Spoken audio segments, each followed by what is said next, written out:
ये कहानी है एक जबरदस्त सर्वाइवल थ्रिलर सीरीज की जिसका नाम है बिलियनियर्स बंकर। सोचो जरा, अगर भविष्य में हमारी पूरी धरती एक न्यूक्लियर एक्सप्लोजन से तबाह हो जाए और चारों तरफ टॉक्सिक रेडिएशन फैल जाए जिसमें सांस लेना भी मौत के बराबर हो। इस तबाही में सारे गरीब लोग मर जाते हैं, लेकिन दुनिया के सारे रिच लोग पहले ही अपनी दौलत लगाकर जमीन के नीचे एक अजीब सा अंडरग्राउंड सिटी बना लेते हैं ताकि वो धरती के नाश से बच सकें। सब कुछ पहले जैसा ही था, बस फर्क इतना था कि वो शहर पानी के गहराई के नीचे जमीन के अंदर बना हुआ था। दुनिया के सारे रिच लोग वहां बेफिक्री से रहने लगे, लेकिन सवाल ये है, क्या धरती के नियमों के बाहर जाकर सरवाइव करना इतना आसान था? इंसान को जिंदा रहने के लिए तो हमेशा फूड और वाटर चाहिए होता है। फिर आगे उनके साथ क्या हुआ? क्या वो सब इस अंडरग्राउंड सिटी में जिंदा रह पाए? ये सब जानने के लिए चलिए देखते हैं इस कमाल की सीरीज बिलियनियर्स बंकर और डूबते हैं जमीन के नीचे बसे उस रहस्यमयी शहर की कहानी में। कहानी की शुरुआत होती है मैक्स नाम के एक लड़के से जो एक बच्ची एनी के साथ खेल रहा होता है। एनी और मैक्स बचपन से ही बहुत अच्छे दोस्त थे और दोनों एक दूसरे को बहुत पसंद भी करते थे। दोनों रिच फैमिलीज से थे, इसलिए उनके रिश्ते को लेकर किसी को कोई आपत्ति नहीं थी। बचपन से ही उन्होंने पढ़ाई से लेकर हर चीज साथ की थी। जैसे जैसे वो बड़े हुए उनके बीच की दोस्ती प्यार में बदल गई। उनकी जिंदगी बहुत अच्छी चल रही थी, लेकिन एक रात जब बाहर तेज बारिश हो रही थी, मैक्स और एनी के साथ कुछ ऐसा हुआ जिसने सब कुछ बदल दिया। उस रात मैक्स और एनी अपने एक दोस्त की बर्थडे पार्टी में जा रहे थे, लेकिन रास्ते में मैक्स ने ड्रिंक्स कर ली थी और कुछ देर बाद उसने कार का कंट्रोल खो दिया। गाड़ी सीधा जाकर एक पेड़ से टकराई और भयानक एक्सीडेंट हो गया। इस हादसे में मैक्स किसी तरह बच गया, लेकिन एनी की मौत हो गई। इस घटना के बाद मैक्स को 3 साल की जेल हो गई। उसे ऐसी जेल में भेजा गया जहां कमजोर कैदियों पर बहुत जुल्म किए जाते थे।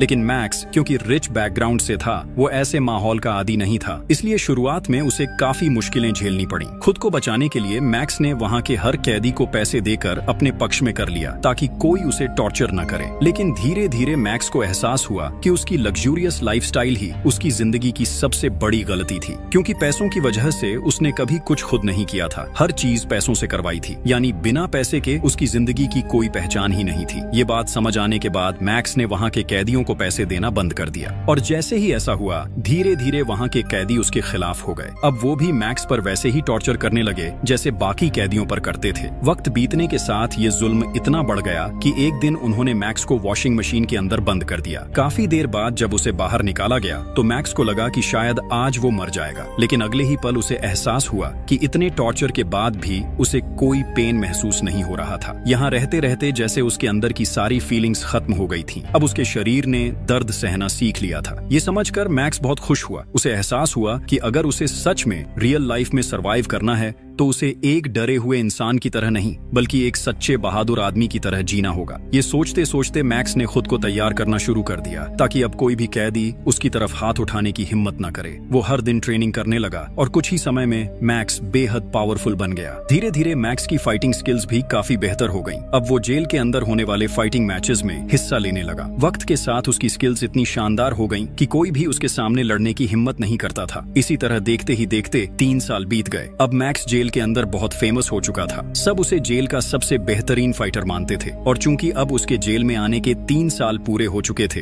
इसलिए उसकी सजा भी पूरी तरह खत्म हो गई थी। और आज का दिन था जब मैक्स को जेल से रिहा किया जाना था, इसलिए वहां सबने बहुत खुशी से सेलिब्रेट किया और मैक्स को विदाई दी। मैक्स मुस्कुराते हुए जेल के बाहर आया, जहां उसका फादर जेम्स उसका इंतजार कर रहा था। लेकिन जेम्स ने वहीं उसे कहा कि हम अभी अपने घर नहीं लौटेंगे, हमें एक स्पेशल जगह पर जाना होगा। उसने बताया कि इन 3 सालों में दुनिया बहुत बदल चुकी है। कई जगहों पर न्यूक्लियर वॉर्स शुरू हो गए हैं और खबर है कि जल्द ही पूरी दुनिया में न्यूक्लियर वॉर छिड़ जाएगा, जिससे धरती पूरी तरह तबाह हो सकती है। साधारण लोगों को इस बारे में कुछ भी पता नहीं था, लेकिन जेम्स बहुत अमीर इंसान था, इसलिए उसके पास देश की सारी गुप्त खबरें रहती थी। फिलहाल सिर्फ रिच लोग ही ये जानते थे कि कुछ ही दिनों में पूरी दुनिया तबाह होने वाली है। इसी वजह से सारे अमीर लोग मिलकर धरती के नीचे एक बड़ा बंकर बना चुके थे, जहां वो अपने परिवारों के साथ रहने जा रहे थे। उस बंकर में हर सुविधा मौजूद थी, इसलिए वहां किसी को रहने या खाने की कोई परेशानी नहीं थी। वहां भी वो लग्जूरियस जिंदगी जी सकते थे। वो लोग अब उस बंकर में आराम से रह सकते थे और साथ ही धरती के विनाश से भी बच सकते थे। यहाँ तक कि वो उस बंकर के नीचे से धरती के नाश का पूरा नजारा भी देख सकते थे। जेम्स की ये बातें सुनकर मैक्स यकीन ही नहीं कर पा रहा था कि सिर्फ 3 सालों में दुनिया की हालत इतनी बदल चुकी है। फिर जेम्स ने अपने बेटे मैक्स को लेकर एक सीक्रेट हेलीकॉप्टर से उस गुप्त बंकर की ओर उड़ान भरी जो धरती के नीचे बनाया गया था। कुछ देर बाद जेम्स ने देखा कि वो बंकर सिर्फ जमीन के नीचे ही नहीं बल्कि एक बहुत बड़ी नदी के बिल्कुल नीचे बना हुआ है। वो बंकर नदी की गहराई में बना हुआ था। उसे इतनी गहरी जगह पर बनाने का एक बड़ा कारण था ताकि जब पूरी दुनिया में न्यूक्लियर वॉर शुरू हो तब उसकी तबाही का असर वहां तक न पहुंच सके। इस तरह वहां रहने वाले लोग पूरी तरह सुरक्षित रहेंगे। जेम्स तब मैक्स को एक मॉडर्न एलिवेटर के जरिए पानी के अंदर बहुत गहराई तक ले जा रहा था। वो जगह इतनी गहरी थी कि वहां पहुंचने में काफी समय लग रहा था। आखिरकार जब वो बंकर के पास पहुंचे तो अंदर जाने से पहले मैक्स और जेम्स के पास मौजूद मोबाइल और बाकी इलेक्ट्रॉनिक डिवाइसेस सब ले लिए गए। वो सारे डिवाइसेस वहां की एक खास जगह पर जमा कर लिए गए। इसके बाद उन्हें एक स्पेशल यूनिफॉर्म दी गई और उनके हाथों में एक हेल्थ डिवाइस लगा दी गई। मैक्स ने वहां ज्यादा वक्त बर्बाद नहीं किया और सीधा अपनी माँ और दादी के पास चला गया क्योंकि बहुत दिनों से उसने उन्हें नहीं देखा था। मैक्स की माँ उसे देखकर बहुत इमोशनल हो गई। इसके बाद जेम्स ने मैक्स को पूरा बंकर घुमाकर दिखाया। वहां उनके जैसे कई और रिच फैमिलीज भी रह रही थी। इन्हीं में से एक परिवार था एनी का फैमिली, जिसे देखकर मैक्स हैरान रह गया।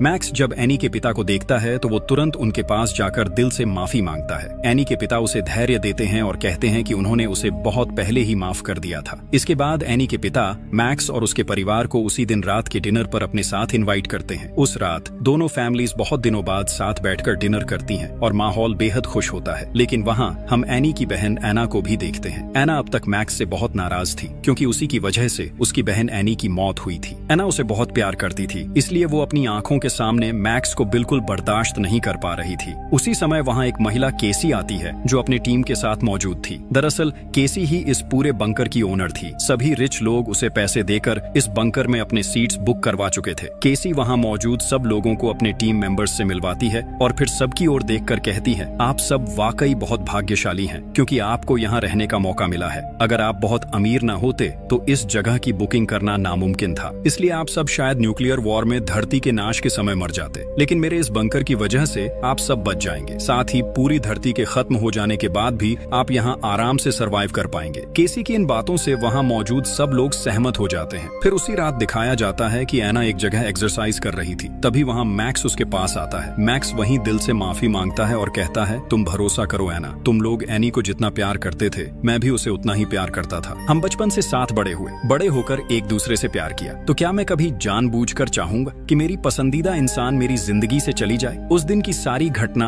एक एक्सीडेंट थी। फिर भी मैं तुमसे दिल से माफी मांग रहा हूँ क्योंकि मेरी वजह से तुमने अपनी बहन को खो दिया, लेकिन क्या तुम मुझे माफ नहीं कर सकती? फिर मैक्स आगे कहता है, मेरे पास तुम्हारी बहन की आखिरी याद है। ये कहते हुए वो एना को एनी का फोन देता है जो एक्सीडेंट के बाद से मैक्स के पास ही था। एना वो फोन लेते हुए कुछ नहीं कहती, बस अपनी बहन को याद करके चुप हो जाती है। एना एनी का फोन लेकर अपने रूम में चली जाती है। वो अपनी बहन का फोन खोलकर चेक करने लगती है जहाँ एनी और मैक्स के कुछ सुंदर पल के वीडियोस थे। एना वही वीडियोस देख रही होती है। तभी अचानक पूरे बंकर में वाइब्रेशन शुरू हो जाता है। पूरा बंकर जोर से हिलने लगता है और साथ ही इलेक्ट्रिसिटी में भी प्रॉब्लम आने लगती है। सब लोग घबराकर बाहर की ओर दौड़ पड़ते हैं। वो सब समझ जाते हैं कि उनके बंकर की सरफेस के ऊपर बहुत बड़ा एक्सप्लोजन हुआ है। इसी वजह से पूरा बंकर इतनी भयानक तरह से हिल गया था। फौरन एक माइक्रोफोन से सभी को बताया जाता है कि सब लोग ऊपर से नीचे वाले सरफेस पर चले जाएं। वहां जाने पर वो और ज्यादा सुरक्षित रहेंगे। उधर एना अपने परिवार को ढूंढते हुए देखती है कि उसके पिता एक बड़े मलबे के नीचे दबे हुए हैं, लेकिन मैक्स और जेम्स बहुत मेहनत से उसके पिता को वहां से निकाल लेते हैं। किसी तरह सब लोग वहां से निकलकर सीधे नीचे वाले फ्लोर पर पहुंच जाते हैं। वो जगह ही असली सेफ जोन थी। वहां बहुत सारे मॉनिटर्स लगे हुए थे जिनसे बाहर की सिचुएशन के बारे में पता चल सकता था। सबके सेफ जोन में पहुंचने के बाद केसी सबके सामने आती है। वो सबको देखकर कहती है, सबसे पहले परमाणु युद्ध की खबर हमारी एजेंसी ने ही दी थी और हमारी जानकारी पूरी तरह सही निकली है। दुनिया में परमाणु युद्ध शुरू हो चुका है, लेकिन हमारे इस बंकर की वजह से आप सब अभी भी सुरक्षित हैं। केसी इसके बाद वीडियो फुटेज दिखाने लगती है। केसी मॉनिटर्स के जरिए सबको बाहर की स्थिति दिखा रही होती है, कैसे बाहर की दुनिया धीरे धीरे तबाह हो रही है। वहाँ मौजूद सभी लोग लगभग पूरा एक दिन सेफ जोन के अंदर ही गुजार देते हैं। फिर जब हालात कुछ शांत हो जाते हैं, यानी चारों तरफ के एक्सप्लोजन्स रुक जाते हैं, तब केसी अपनी एक स्पेशल टीम को बुलाती है। वो उन्हें स्पेशल सूट पहनाकर बाहर की दुनिया में भेज देती है ताकि वो जाकर देख सकें कि वहाँ की स्थिति अब अब कैसी है और जो कुछ भी वो देखेंगे उसे यहाँ सबको दिखाया जा सके। वहाँ फुटेज में दिखता है वाकई में पूरी दुनिया तबाह हो चुकी थी। चारों ओर सिर्फ धूल ही धूल दिख रही थी। परमाणु बम की टॉक्सिक रेडिएशन चारों तरफ फैल चुकी थी। अगर कोई बिना सही प्रोटेक्शन के बाहर जाएगा तो उसकी मौत पक्की है। अब कैमरे में दिखता है लूकस नाम का एक मेंबर। वो अपनी स्पेशल टीम में था। वो एक कार का इंजन चेक कर रहा था। तभी उसने एक लोहे का टुकड़ा देखा। वो उसे हाथ से छू लेता है। फौरन उसके ग्लव्स पिघल जाते हैं और उसका हाथ बुरी तरह जल जाता है। इससे वहाँ का माहौल और भी खतरनाक लगने लगता है। लूकस दर्द से पागलों की तरह इधर उधर भागने लगता है। मतलब रेडिएशन की मात्रा वहाँ इतनी ज्यादा थी कि लोहा तक आग की तरह गर्म हो गया था। लूकस की हालत देखकर बाकी टीम मेंबर्स उसे जल्दी से लेकर बंकर के अंदर आ जाते हैं। अब सब लोग इसी बात को लेकर आपस में चर्चा करने लगते हैं क्योंकि बाहर की दुनिया में बहुत खतरनाक रेडिएशन फैल चुका है। अब चाहे भी तो कोई बाहर नहीं जा सकता, लेकिन बंकर के अंदर भी क्या जिंदगी भर रहना मुमकिन है? कोई नहीं सोच पा रहा था कि उन्हें वहाँ कितने महीने या शायद कितने साल तक रहना पड़ेगा। सबको अब बंकर के नीचे ही रहना था। ये सोच कर सब बहुत अपसेट थे। उधर केसी जो यहाँ की ओनर थी, वो अपने लोगों के साथ लूकस की हालत देखने के बहाने बाहर निकलती है, लेकिन असल में वो एक अलग जगह पर पहुंचती है जहां वो और उसकी टीम खुशी से जश्न मना रहे होते हैं। यही कहानी का सबसे बड़ा ट्विस्ट सामने आता है। असल में ये सब कुछ केसी और उसकी टीम का प्लान था। उन्होंने शहर के अमीर लोगों से पैसा ठगने के लिए ये पूरा मास्टर प्लान बनाया था। केसी और उसकी टीम चाहती थी कि वो इन अमीर लोगों को जिंदगी भर के लिए बंकर में बंद रखे ताकि बाहर की दुनिया में जो उनकी प्रॉपर्टीज हैं उन सब पर वो कब्जा कर सके, क्योंकि बंकर में आने से पहले ही उन्होंने हर एक से कुछ जरूरी पेपर्स पर साइन करवाए थे। केसी ये अच्छी तरह जानती थी कि इतने अमीर लोगों को बेवकूफ बनाना आसान नहीं होगा, इसलिए उसने अपनी पूरी टीम के साथ मिलकर एक जबरदस्त प्लान बनाया। सबसे पहले उन्होंने शहर के अमीर लोगों के बीच एक झूठी खबर फैलाई कि कुछ ही दिनों में दुनिया तबाह होने वाली है। फिर उन्होंने ये बंकर बनाया और उसके अंदर वो वहाँ कई सिमुलेशन सिस्टम्स बना लेते हैं। साथ ही उन्होंने बंकर की सरफेस पर खुद ही बॉम्ब सेट कर रखे थे ताकि वो उन बॉम्ब्स को ब्लास्ट करवाकर बंकर में दहशत पैदा कर सकें। लेकिन ये विस्फोट ऐसे तरीके से किया गया था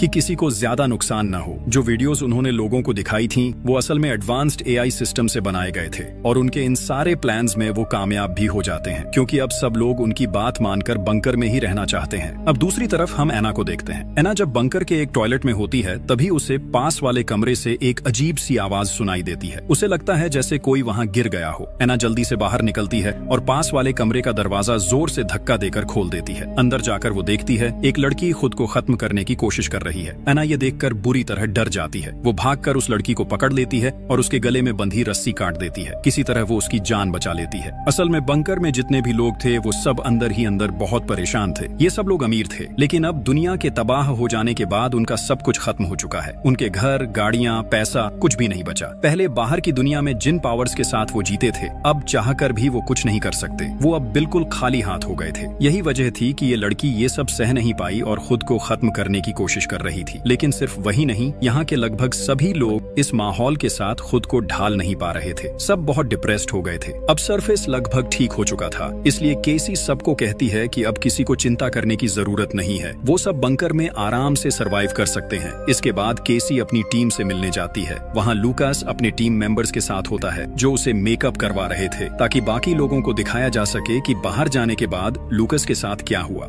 उधर हम जेम्स और उसकी वाइफ को देखते हैं। दोनों के बीच अब झगड़ा शुरू हो गया था। असल में जेम्स एक बहुत अमीर बिजनेसमैन था और वो हमेशा अपनी मर्जी से ही जीता था। यहाँ तक कि बाहर कई लड़कियों के साथ उसका अफेयर भी था। जेम्स की वाइफ सब कुछ जानती थी। वो जानती थी कि उसका हस्बैंड कई लड़कियों के साथ अफेयर में था, फिर भी उसने उसे कभी नहीं छोड़ा क्योंकि उसे उसके पैसे की बहुत जरूरत थी। उसी पैसे के लिए वो इतने सालों तक उसके साथ रही। लेकिन अब तो सब कुछ खत्म हो चुका था। जेम्स के पास न पैसा था न पावर। अब उसकी वाइफ के लिए भी उसकी कोई कीमत नहीं रह गई थी। वो जेम्स से साफ साफ कहती है, तुम इतने सालों में जिन जिन औरतों के साथ रहे, मैं उन सब के बारे में जानती थी। सब कुछ जानते हुए भी मैंने कभी कुछ नहीं कहा। चुपचाप तुम्हारे साथ रही। जानते हो क्यों? सिर्फ तुम्हारे पैसे के लिए। मुझे पैसों की बहुत जरूरत थी, लेकिन अब तुम्हारे पास कुछ भी नहीं है, ना पैसा ना औरतें। अब मुझे तुम्हारी कोई जरूरत नहीं है। मैं अब अपनी मर्जी से जीऊंगी, इसलिए मेरी जिंदगी में तुम रुकावट मत बनो। ये सब सुनकर जेम्स बहुत गुस्से में आ जाता है। जब उसकी वाइफ वहाँ से निकलने लगती है, जेम्स उसे डांटते डांटते उसके पीछे पीछे जाने लगता है। फिर वो बिना किसी की अनुमति लिए वहाँ मौजूद सबके हिस्से का खाना खाने लगता है। उधर जब गार्ड्स ये सब देखते हैं तो वो तुरंत वहां पहुंच जाते हैं। वो अपनी इलेक्ट्रिक गन से जेम्स को झटका देने लगते हैं, लेकिन तभी वहां मैक्स पहुंचता है। वो अकेले ही उन गार्ड से लड़ने लगता है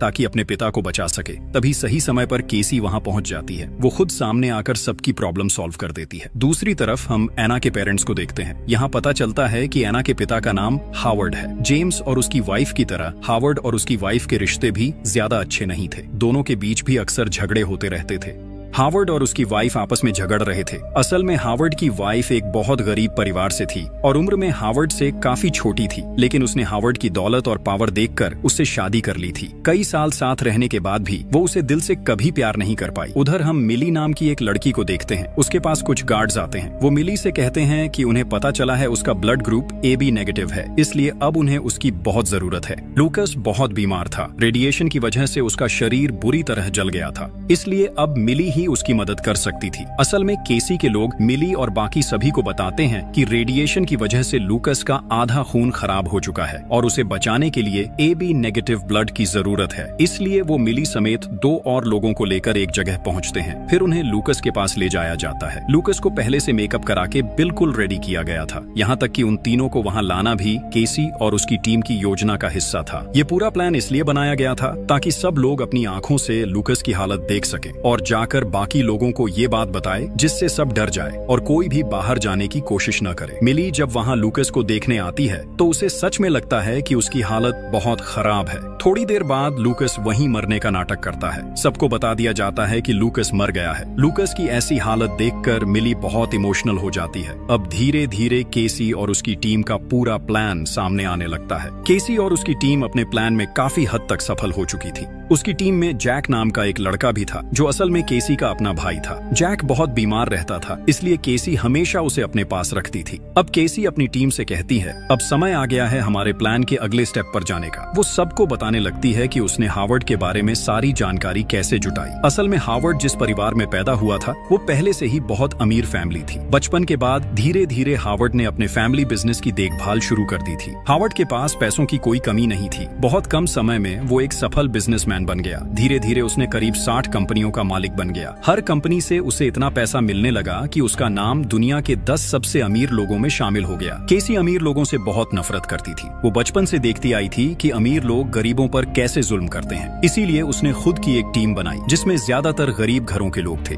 क्योंकि वही लोग उसकी सोच को समझ सकते थे और उसके साथ ईमानदारी से काम कर सकते थे। केसी और उसकी टीम का प्लान साफ था। वो सारे अमीर लोगों को बंकर में बंद रखेंगे और बाहर जो उनकी प्रॉपर्टी और पैसा है वो सब गरीबों में बांट देंगे, ताकि अमीर और गरीब के बीच का फर्क थोड़ा कम हो जाए और गरीब लोगों को अब कभी छोटा महसूस न करना पड़े। केसी को पता था कि अगर वो दुनिया के खत्म होने का प्लान बनाएगी तो अमीर लोग कभी गरीबों के बारे में नहीं सोचेंगे। वो सिर्फ अपने आप को बचाने की कोशिश करेंगे। इसलिए केसी और उसकी टीम ने सबसे पहले हावर्ड को निशाना बनाया। उनका प्लान था कि हावर्ड की सारी प्रॉपर्टी और पैसा गरीब लोगों में बांट दिया जाए। अब उन्हें ये पता लगाना था कि हावर्ड का पैसा कहाँ कहाँ रखा है, तो उन्होंने उसी के हिसाब से अपना काम शुरू कर दिया। केसी सबको बुलाकर कहती है, दुनिया अब पूरी तरह खत्म हो चुकी है। हमारे पास अब बहुत कम खाना और पानी बचा है, लेकिन कल रात जेम्स ने बिना किसी की अनुमति के सबके हिस्से का खाना खुद ही खा लिया। इसलिए अब से सबको थोड़ा थोड़ा खाना मिलेगा, वरना बहुत जल्दी हमारा सारा स्टॉक खत्म हो जाएगा। असल में केसी ये बातें इसलिए कह रही थी ताकि सब लोग सिचुएशन को और ज्यादा सीरियस समझें। वो चाहती थी कि सबको सच में लगे कि दुनिया तबाह हो चुकी है और अब उन्हें अपने खाने पानी को लेकर बहुत सावधानी से जीना होगा।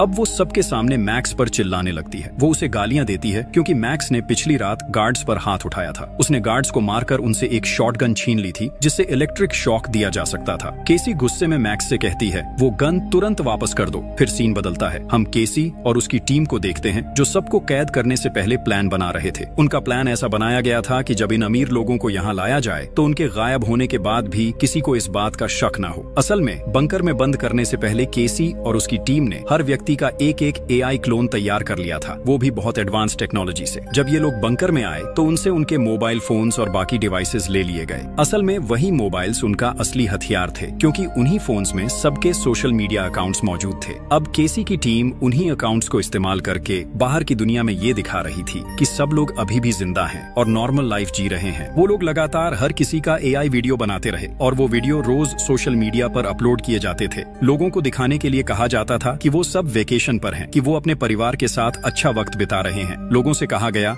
जब तक हम खुद कांटेक्ट नहीं करते तब तक हमें परेशान मत करो। इस तरह बाहर के लोग उन्हें ढूंढना बंद कर देंगे और जितना ज्यादा ये बात फैलती उतना ही केसी का प्लान सफल होता गया। केसी और उसकी टीम के पास जो मोबाइल फोन्स थे वो सब लगातार एक्टिव रखे गए। उन अकाउंट से रोज नए फेक अपडेट्स और वीडियोस डाल दिए जाते थे। इस तरह बाहर की दुनिया को लगता रहा कि सब नॉर्मल है और केसी का पूरा झांसा कामयाब होता रहा। वो फोन्स हमेशा एक्टिव रखे गए थे। जब भी किसी फोन पर कॉल या मैसेज आता तो उनका एआई सिस्टम अपने आप रिप्लाई दे देता था। अगर कोई कॉल करता तो एआई सिस्टम उसी व्यक्ति की वॉइस कॉपी कर लेता था और उसकी आवाज में सामने वाले से बात करता था। इसी एआई सिस्टम की मदद से केसी अपना पूरा प्लान सफल बना रही थी। आज भी जब सबके फोन्स एआई सिस्टम से कनेक्टेड थे तभी हावर्ड के फोन पर स्टैन नाम के एक आदमी का कॉल आता है। स्टैन हावर्ड का बिजनेस पार्टनर था। वो लगभग हर दिन हावर्ड को फोन करता था, लेकिन आज स्टैन हावर्ड पर बहुत गुस्सा था क्योंकि हावर्ड के साथ उसका एक बहुत इंपॉर्टेंट डील चल रहा था। वो वीडियो फुटेज के जरिए हावर्ड से कहता है, तुम इतने जिम्मेदार कैसे नहीं हो सकते? तुम जानते हो हमारी ये डील कितनी इंपॉर्टेंट है। तुम तुरंत मुझसे मिलो, वरना चाहे तुम पृथ्वी के किसी भी कोने में हो, मैं तुम्हें ढूंढ कर निकाल ही लूंगा। स्टैन की ये बातें सुनते ही केसी और उसकी टीम थोड़े चिंतित हो जाते हैं क्योंकि उन्हें समझ नहीं आ रहा था कि इस बार स्टैन को कैसे हैंडल किया जाए। अब हम बंकर के सभी लोगों को देखते हैं। वो सब अंदर से टूट चुके थे क्योंकि किसी की जिंदगी अब ठीक से नहीं चल रही थी। सबको ये बात पता चल चुकी थी कि दुनिया के खत्म हो जाने के बाद उनका सारा धन संपत्ति भी खत्म हो गया है। अब वो सब खाली हाथ हैं। यहाँ हर फैमिली के लोग आपस में झगड़ने लगे थे। उनके रिश्ते धीरे धीरे टूटने लगे थे क्योंकि ज्यादातर रिश्ते सिर्फ पैसे के लिए बने थे। अब हालात इतने बिगड़ चुके थे कि कुछ वाइफ्स अपने हस्बैंड्स को छोड़ रही थीं और कुछ हस्बैंड्स भी अपनी वाइफ्स से दूर जा रहे थे। यहाँ तक कि बच्चे भी अब अपने माँ बाप की कद्र नहीं कर रहे थे। अब हर किसी का असली चेहरा सामने आने लगा था। कई अमीर लोगों को ये एहसास हुआ कि अब तक लोग सिर्फ उनके पैसों के लिए ही उनके साथ थे। उन्हें जो इज्जत और सम्मान मिला वो सब सिर्फ पैसे की वजह से था। असल में उनके पास अपनी कोई सच्ची पहचान नहीं थी। उधर इसी बीच केसी की टीम ने हावर्ड का एआई मॉडल तैयार कर लिया था जिसकी मदद से वो स्टैन से सीधे हावर्ड की आवाज में बात करवा सकते थे। यानी अब हावर्ड की जगह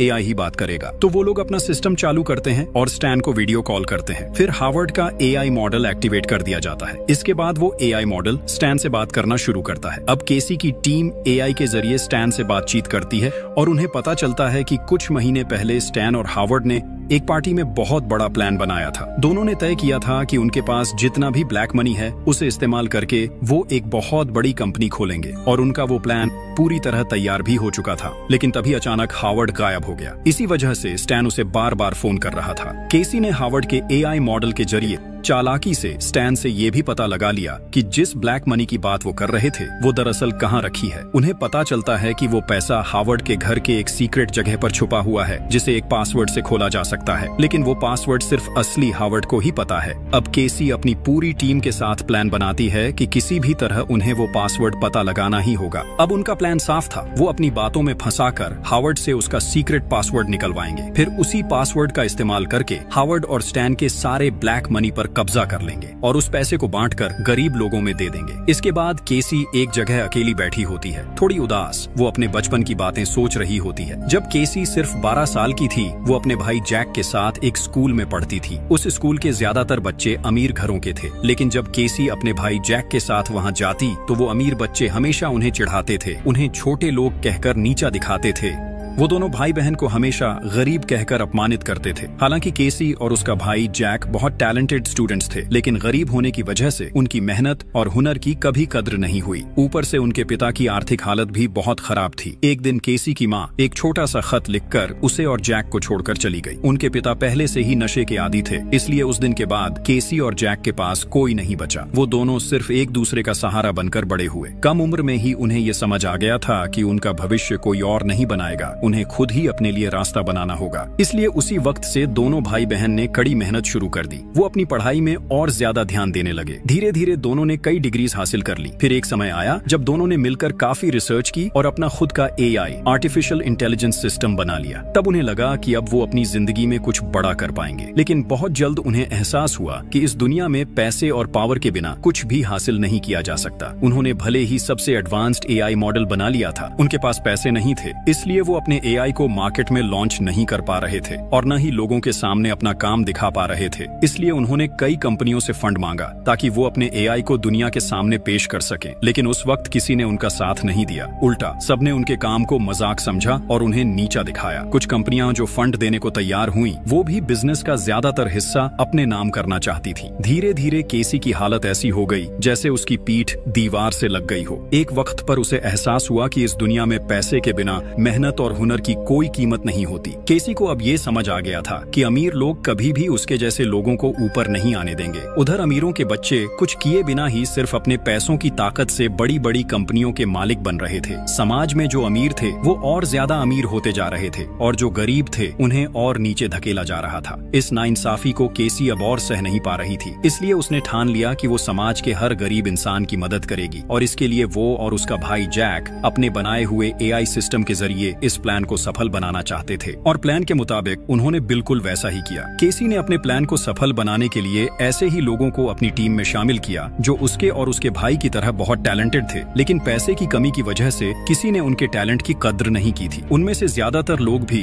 अपनी जिंदगी में कभी न कभी किसी अमीर इंसान द्वारा अपमानित हुए थे। इसी तरह केसी ने अब तक अपना पूरा प्लान चलाया। अब हम केसी को फिर से देखते हैं। वो अपनी टीम से कहती है, मेरे दिमाग में एक आइडिया आया है। मुझे अब समझ में आ गया है कि मैं हावर्ड से उसका पासवर्ड कैसे निकलवा सकती हूँ। केसी अब जान चुकी थी कि हावर्ड से पासवर्ड कैसे निकलवाना है। उसने तय किया कि वो हावर्ड को वही देगी जिसकी उसे सबसे ज्यादा जरूरत है, अटेंशन और केयर की। क्योंकि बंकर में आने के बाद से हावर्ड सबके लिए एक नजरअंदाज किया हुआ इंसान बन गया था। अब अगर कोई उसकी परवाह करे तो वो उसे जरूर अहमियत देगा। इसलिए केसी अपनी टीम की एक मेंबर को हावर्ड के पास भेजती है। उस लड़की का नाम था इंग्रिड। इंग्रिड हावर्ड से बहुत अच्छे से पेश आने लगती है। वो उसकी बातों में इंटरेस्ट दिखाती है और धीरे धीरे उसे अपनी तरफ आकर्षित करने लगती है। थोड़े ही समय में हावर्ड और इंग्रिड के बीच एक अच्छी दोस्ती हो जाती है। हावर्ड और इंग्रिड अब एक दूसरे के साथ वक्त बिताने लगे थे क्योंकि अब हावर्ड के पास बात करने के लिए कोई नहीं था। एक दिन इंग्रिड हावर्ड से कहती है, अगर तुम चाहो तो हम दोनों एक गेम खेल सकते हैं। इससे हमारा बोरिंग वक्त थोड़ा अच्छा गुजरेगा। हावर्ड उसकी बात मान जाता है। फिर इंग्रिड मुस्कुराते हुए कहती है, चलो हम दोनों एक दूसरे को अपने सीक्रेट्स बताएंगे। बातों बातों में इंग्रिड बताने लगती है कि उसके भी कुछ सीक्रेट लॉकर्स थे जहां उसने अपनी जिंदगी की सबसे कीमती चीजें रखी थी, लेकिन दुनिया के खत्म होने के बाद वो सब शायद नष्ट हो चुके हैं। इंग्रिड उससे पूछती है, तुम्हारे लॉकर के पासवर्ड्स क्या थे? फिर वह बनावट की बातें करके धीरे धीरे अपने लॉकर्स के पासवर्ड्स बताती है। बातों बातों में हावर्ड भी इंग्रिड पर भरोसा कर बैठता है। वो धीरे धीरे अपने सीक्रेट पासवर्ड सब बता देता है। और सिर्फ इतना ही नहीं, अब क्योंकि हावर्ड के पास कुछ भी बचा नहीं था, वो इंग्रिड को अपने बैंक और जहां जहां पैसा रखा था उन सब जगहों के डिटेल्ड पासवर्ड्स भी बता देता है। इसके बाद केसी का पूरा प्लान पूरी तरह कामयाब हो जाता है। अगले दिन केसी और उसकी टीम हावर्ड के एआई कैरेक्टर का इस्तेमाल करके वो फिर से स्टैन को फोन करते हैं। वो स्टैन से कहता है, मैं अभी देश से बहुत दूर हूँ, फिर भी मैं तुम्हें बता रहा हूँ कि हमने अपना ब्लैक मनी कहाँ रखा है। ये रहे उन जगहों के पासवर्ड्स। तुम वहाँ से सारा पैसा निकाल लो और उस पैसे से कोई स्टार्टअप कंपनी शुरू कर दो, क्योंकि मेरे लौटने में बहुत देर हो जाएगी। इसी बीच केसी हावर्ड के एआई कैरेक्टर के जरिए स्टैन को और एक बात बहुत साफ तरीके से बता देती है, तुम खुद से कोई कंपनी मत खरीद लेना, मैं जो कंपनी का नाम बताऊंगा वही खरीद लेना। असल में ये भी केसी और उसकी टीम का एक बड़ा चालाकी भरा प्लान था। उनका मकसद था स्टैन को इस तरह मैनिपुलेट करना कि वो वही कंपनी खरीदे जिनका फैसला केसी कर चुकी है। केसी ने स्टैन को जिस कंपनी को खरीदने के लिए कहा था वो दरअसल उनकी बनाई हुई एक फेक कंपनी थी। जैसे ही स्टैन और हावर्ड का पैसा उस कंपनी में लगाया जाता, केसी और उसकी टीम चालाकी से वो सारा पैसा अपने कब्जे में ले लेते। इसी तरह सबसे पहले उन्होंने हावर्ड का पैसा हड़प लिया और फिर धीरे धीरे बंकर में मौजूद बाकी सारे अमीर लोगों का पैसा भी चुपचाप अपने कंट्रोल में लेने लगे। उधर अब हम मैक्स को देखते हैं। उसे यहाँ की हर चीज कुछ अजीब लगने लगी थी। खासकर सबके हाथों में जो ब्रेसलेट्स थे उन्हीं पर उसे शक हो रहा था, क्योंकि जब उन्हें ये ब्रेसलेट्स दिए गए थे तो कहा गया था कि ये उनकी सेफ्टी के लिए हैं। कहा गया था कि ये ब्रेसलेट्स उनकी हेल्थ कंडीशन बताने के लिए हैं। लेकिन जब मैक्स ने ध्यान से अपना ब्रेसलेट देखा तो उसे उसके अंदर एक छोटा सा माइक्रोफोन नजर आया। यानी उसी माइक्रोफोन के जरिए केसी और उसकी टीम उनकी सारी बातें सुन रही थी। ये देखकर मैक्स को बहुत शक होने लगा। इसलिए उसने तय किया कि वो बंकर के बारे में और जानकारी निकालेगा। लेकिन वो ये काम अकेले नहीं कर सकता था, क्योंकि पकड़े जाने का खतरा था। इसलिए उसने फैसला किया कि वो इस काम में एना को अपना साथी बनाएगा। मैक्स अब एना से दोस्ती करना चाहता था। वो कुछ कागज के टुकड़ों पर अपनी सारी बातें लिख कर उसके पास लाता है, क्योंकि अगर वो सीधे एना से बात करता तो केसी और उसकी टीम माइक्रोफोन्स के जरिए उनकी हर बात सुन सकती थी। मैक्स एना के पास जाकर एक कागज दिखाता है जिस पर लिखा होता है, चुप रहो। एना हैरान होकर उसकी तरफ देखती है। फिर मैक्स अगले कागज पर लिखता है, कि यहाँ आने के बाद से उसे कई बातें अजीब लगी हैं। वो ये भी बताता है कि जो ब्रेसलेट उन्हें हेल्थ डिवाइस के नाम पर दिया गया था, उसके अंदर असल में एक माइक्रोफोन लगा है। मैक्स एना को बताता है कि उनकी हर बातचीत सुनी जा रही है। फिर वो ये भी कहता है, यहाँ कोई भी ये बात पक्के तौर पर नहीं कह सकता कि सच में दुनिया में परमाणु युद्ध हुआ है या पूरी दुनिया तबाह हो चुकी है। जो कुछ भी हम देख रहे हैं वो सब हमें केसी और उसकी टीम ही दिखा रही है। ऐसा भी तो हो सकता है कि वो हमें धोखा दे रहे हों। मैक्स कहता है कि अगर सच जानना है तो उन्हें बहुत सोच समझकर प्लान बनाना होगा। इसके लिए उसे एना की मदद की जरूरत है। फिर मैक्स एना से कहता है, तुम्हें अब मेरे साथ प्यार का नाटक करना होगा ताकि किसी को हम पर शक न हो। केसी और उसकी टीम को अब लगने लगा कि मैक्स और एना के बीच कुछ चल रहा है। उनकी पूरी टीम दोनों पर नजर रख रही थी, लेकिन वो समझ नहीं पा रहे थे कि ये दोनों आखिर किस बात पर चर्चा कर रहे हैं। उन्हें सिर्फ एक बात पर शक हुआ। कल तक एना मैक्स को देखना भी पसंद नहीं करती थी, क्योंकि उसी की वजह से उसकी प्यारी बहन एनी की मौत हुई थी। और अब अचानक वो दोनों इतने करीब कैसे आ गए। उधर मैक्स एना से कहता है, हमें सबसे पहले इस बंकर के सिस्टम और इलेक्ट्रिसिटी लाइंस को बंद करना होगा। मैक्स ने एक प्लान बनाया ताकि पूरा बंकर अंधेरे में डूब जाए। अंधेरे का फायदा उठाकर वो दोनों बाहर जाकर देख सकें कि सच में दुनिया तबाह हुई है या नहीं। लेकिन बाहर जाना बहुत रिस्की था, इसलिए उनके पास सेफ्टी सूट होना जरूरी था। मैक्स ने अना को काम दिया कि जब सब कुछ अंधेरा हो जाए तो वो 2 सेफ्टी सूट चुरा कर ले आए। तब तक मैक्स बंकर के सिस्टम रूम को ढूंढ लेगा। इसके बाद अपने अगले प्लान के लिए उसने अना को अपने रूम में बुला लिया। मैक्स वहां जाकर बहुत जोर से रोमांटिक म्यूजिक प्ले कर देता है ताकि वो बिना झिझक अपने प्लान के बारे में खुलकर बात कर सकें। मैक्स और आना सोचते हैं कि जल्दी ही वो इंटीमेट हो सकते हैं, इसलिए केसी की टीम उन पर ज्यादा ध्यान नहीं देगी। इसी बीच मैक्स आना को अपने कमरे में दिखाता है कि वहाँ एक सीक्रेट एग्जिट गेट है, यानी अब उन्हें बंकर के अंदर एक डिस्ट्रैक्शन बनानी होगी ताकि सारे गार्ड्स दरवाजों से हट जाएं। उनके पास एक आइडिया था। एना मैक्स से कहती है कि वो कभी केमिस्ट्री की स्टूडेंट थी। उसके पास अब कुछ केमिकल्स हैं जिनसे वो एक छोटी बॉम्ब बना सकती है और उस बॉम्ब से शायद वो डिस्ट्रैक्शन बना पाएगी। दूसरी तरफ केसी हावर्ड के एआई मॉडल ने स्टैन को कुछ कहा। स्टैन उसी बात पर सीधे बैंक जाकर उस कंपनी को देखने चला गया, लेकिन कंपनी देखकर उसे अच्छा महसूस नहीं हुआ, इसलिए उसने हावर्ड को वीडियो कॉल कर बताया कि कंपनी उसे ज्यादा पसंद नहीं आई। स्टैन की बात सुनकर केसी अपने प्लान के मुताबिक उस कंपनी में अपनी टीम मेंबर लूकस को भेजती है। वो लूकस को हावर्ड से भी बड़ा इन्वेस्टर बनाकर पेश करती है। लूकस वही व्यक्ति था जिसने पहले रेडिएशन से झुलस कर मरने का नाटक किया था। अब केसी लूकस से कहती है कि स्टैन के सामने कंपनी की रेट और शेयर्स बढ़ा चढ़ा कर दिखाए, ताकि स्टैन सोचे कि कंपनी की कीमत बहुत ज्यादा है और लालच में आकर उसे खरीदना चाहेगा, क्योंकि बाद में उसे इस कंपनी से बहुत प्रॉफिट मिलने वाला है। अना अपनी प्लान पर काम करने लगती है। दूसरी तरफ मैक्स काफी खोजबीन के बाद बंकर का कंट्रोल रूम ढूंढ लेता है और वहां का सिस्टम बंद कर देता है। इससे तुरंत हावर्ड का एआई मॉडल भी बंद हो जाता है और स्टैन के साथ उसकी वीडियो कॉल भी कट जाती है। अब स्टैन समझ नहीं पा रहा था कि उसे उस कंपनी को खरीदना चाहिए या नहीं। कुछ देर बाद मैक्स और आना अपने प्लान के मुताबिक सारे सिस्टम्स फिर से चालू कर देते हैं, क्योंकि उनका प्लान पूरा हो चुका था। सभी सिस्टम्स के दोबारा एक्टिवेट होते ही केसी हावर्ड के एआई मॉडल के जरिए फिर से स्टैन से संपर्क करती है, क्योंकि तब तक स्टैन कंपनी खरीदे बिना वापस लौट रहा था। अब केसी हावर्ड के एआई मॉडल के जरिए स्टैन से कहती है, तुम मुझ पर पूरा भरोसा कर सकते हो, जल्दी से कंपनी खरीद लो, मैं तो तुम्हारे साथ ही हूँ। हावर्ड की बात सुनकर स्टैन आखिरकार कंपनी खरीदने का फैसला कर लेता है। उधर मैक्स और आना ने अपना बॉम्ब सेट कर लिया था। अब वो दोनों उसके फटने का इंतजार कर रहे थे, क्योंकि बॉम्ब फटते ही गार्ड्स का ध्यान भटक जाएगा और तभी उन्हें बाहर निकलने का मौका मिलेगा। वहाँ आना और मैक्स एक दूसरे के बहुत करीब थे। आना को देखकर मैक्स बहुत इमोशनल हो गया। मैक्स को आना में अपनी गर्लफ्रेंड एनी की झलक दिख रही थी। वो आना से कहता है, जानती हो आना, मैं तुम्हारी बहन एनी को अपनी जिंदगी से भी ज्यादा प्यार करता था और आज भी करता हूँ। शायद चाहकर भी मैं उसे कभी नहीं भूल पाऊँ। जब भी मैं तुम्हें देखता हूँ मुझे एनी की याद आने लगती है। तुम्हारे अंदर मैं उसी को देखता हूँ। तुम पास होती हो तो लगता है जैसे एनी मेरे पास ही है। मैक्स की ये बातें सुनकर आना समझ जाती है कि शायद मैक्स उसे अपने दिल की बात बताना चाहता है। हालांकि एना पहले ही मैक्स को माफ कर चुकी थी, लेकिन फिर भी आना अपने बहन के बॉयफ्रेंड के साथ किसी भी रिलेशनशिप में नहीं जा सकती थी। इसलिए उसने मैक्स को साफ साफ कह दिया कि अगर उसके मन में कुछ और है तो उसे अब भी वहीं खत्म कर दे। उधर केसी और उसकी टीम का ध्यान अब पूरी तरह स्टैन पर था, इसलिए वो मैक्स और आना की तरफ ज्यादा ध्यान नहीं दे रहे थे। अब केसी स्टैन को बैंकॉक में रोकने के लिए